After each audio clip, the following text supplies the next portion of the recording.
गोपीनाथ मुंडे यांच्या वारसदारावरून सध्या चांगलंच राजकारण रंगलंय। धनंजय मुंडे, तुम्ही गोपीनाथ मुंडेंचा वारसा जपा असं आवाहन छगन भुजबळांनी ओबीसींच्या मेळाव्यामध्ये केलं होतं। यावरून आता चांगलंच राजकारण रंगलंय। स्वर्गीय मुंडे साहेब यांचा सामाजिक आणि राजकीय वारसा फक्त पंकजाताईंकडेच आहे असं प्रकाश महाजन यांनी म्हटलंय। तर भुजबळांना वारसदार ठरवण्याचा अधिकार कुणी दिला असं म्हणत त्यांना सुद्धा प्रश्न उपस्थित केला गेलाय। या संदर्भात करुणा मुंडे यांनी मात्र धनंजय मुंडेंना साथ दिली आहे। धनंजय मुंडेंनी खूप संघर्ष केलाय, तेच खरे वारसदार आहेत असं करुणा मुंडे सुद्धा म्हणाल्या।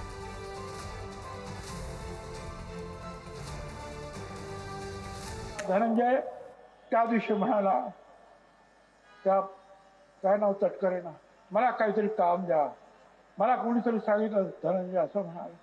मी धनंजयला म्हणालो, अरे बाकीचं तर काम मी तुला देऊ शकत नाही, पण हे गोरगरीब लाखो लोक आशेनं बघतायत, गोपीनाथराव मुंडेंचे तुम्ही वारसदार, हे काम तुम्ही घ्या, हे काम मोठं आहे रे।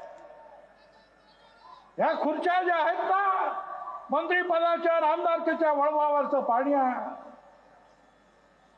पण गोपीनाथराव मुंडेंसारखा सगळ्यांच्या हृदयात तुम्ही सुद्धा जाऊन बसू शकता। फक्त या गोरगरिबांचे अश्रू पुसण्यासाठी, त्यांचं रक्षण करण्यासाठी छातीची ढाल करून पुढे या। तुमच्या पाठीमागे तमाम महाराष्ट्र आल्याशिवाय राहणार। स्वर्गीय मुंडे साहेबांच्या साथ बरोबर धनंजय मुंडेचं नाव टाकलं। काही गरज नव्हती त्यांना हे असं करण्याची।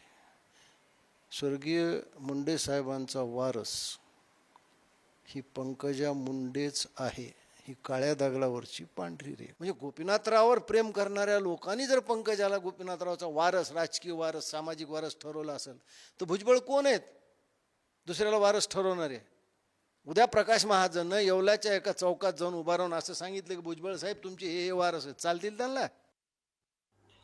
100% सत्य सांगितलेलं आहे छगन भुजबळ साहेबांनी की गोपीनाथ मुंडे साहेबांचा जे खरं वारसा आहे राजकारण मध्ये